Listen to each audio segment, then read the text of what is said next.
Assalamualaikum warahmatullahi wabarakatuh. Perkenalkan, nama saya Triana Afifa dengan NIM 166. Di sini saya akan mempresentasikan jawaban perbaikan UAS Politik dan Negara.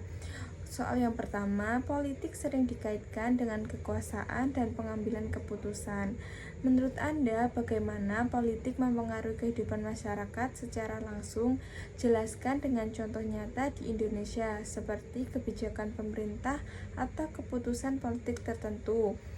Menurut saya, politik mempengaruhi kehidupan masyarakat secara langsung melalui kebijakan publik yang diterapkan pemerintah. Politik memiliki dampak yang signifikan dan melalui politik, pemerintah mengatur berbagai aspek kehidupan termasuk ekonomi, pendidikan, kesehatan, dan lingkungan.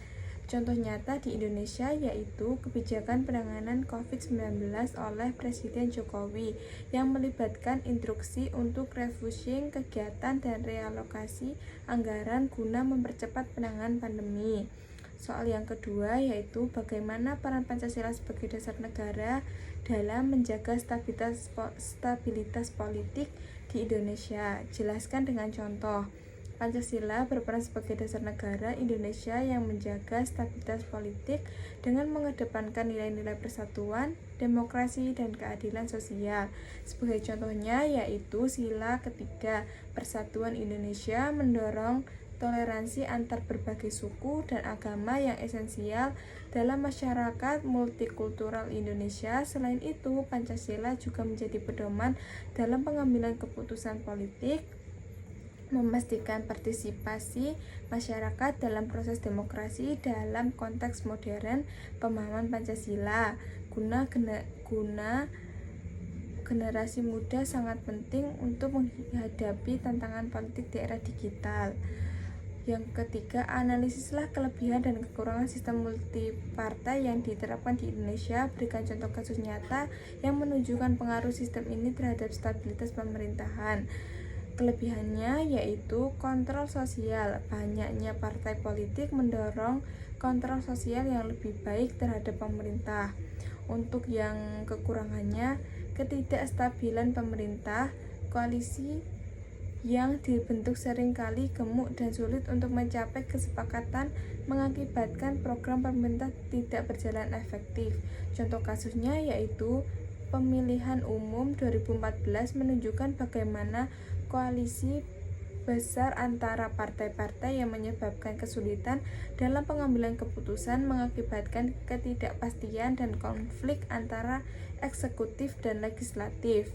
Sistem multipolitik partai politik adalah sistem partai politik yang memungkinkan keberadaan banyak partai politik dalam satu negara, memberikan alternatif bagi pemilih dan menciptakan koalisi dalam pemerintah. Soal yang keempat, dalam sistem politik Indonesia, partai politik memiliki peran strategis, namun tidak jarang partai politik lebih mementingkan kepentingan elit daripada masyarakat. Sehingga Anda memiliki wewenang, langkah apa yang Anda ambil? Langkah yang saya ambil yaitu jika saya berwenang meningkatkan transparansi keuangan partai. Langkah yang pertama, mewajibkan partai politik untuk melaporkan sumber pendanaan, pengeluaran, dan penggunaan dana secara transparan kepada publik. Yang kedua, memperkuat pendidikan politik. Langkah wajib partai politik untuk secara aktif menyelenggarakan pendidikan politik. Yang ketiga yaitu langkah meningkatkan peran anggota partai dalam pengambilan keputusan, mewajibkan mekanisme musyawarah di dalam partai untuk pengambilan keputusan. Strategi seperti penyusunan program kerja dan percalonan kepada daerah atau presiden. Untuk yang kelima, bagaimana Anda menganalisis hubungan antara visi dan cita-cita nasional negara Indonesia sebagaimana tertuang dalam pembukaan Undang-Undang 1945 dengan dinamika politik saat ini? Menurut saya, visi dan cita-cita nasional Indonesia yang tercantum dalam pembukaan Undang-Undang 1945, yang pertama, melindungi segenap bangsa dan seluruh tumpah darah Indonesia. Yang kedua, memajukan kesejahteraan umum. Yang ketiga, mencerdaskan kehidupan bangsa. Analisis kritik dinamika politik saat ini yaitu yang pertama, melindungi segenap bangsa dan dana realitas. Dinamika penggunaan politik seringkali menunjukkan adanya polarisasi terutama akibat isu identitas dalam konteks politik. Contoh pemilu 2019 menunjukkan polarisasi tajam masyarakat yang memicu konflik sosial antara kelompok pendukung calon tertentu. Kritik partai politik yang mengedepankan kepentingan golongan tertentu bertentangan dengan prinsip melindungi seluruh bangsa secara utuh. Yang kedua, memajukan kesejahteraan umum.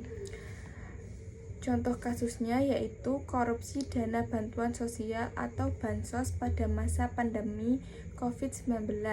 Kritiknya, praktik politik transaksional dan korupsi menunjukkan bahwa sebagian besar elit politik lebih mementingkan kepentingan pribadi dibandingkan kesejahteraan. Yang ketiga, mencerdaskan kehidupan bangsa. Contohnya, beberapa kebijakan lebih berorientasi pada kepentingan politik jangka pendek. Kritik dinamika saat ini sepertinya mendukung pencapaian visi mencerdaskan bangsa. Saran saya yaitu membuat kebijakan yang mendorong dialog, potensi konflik berbasis identitas, lintas agama dan budaya untuk merdeka. Sekian dari saya, kurang lebihnya mohon maaf. Wassalamualaikum warahmatullahi wabarakatuh.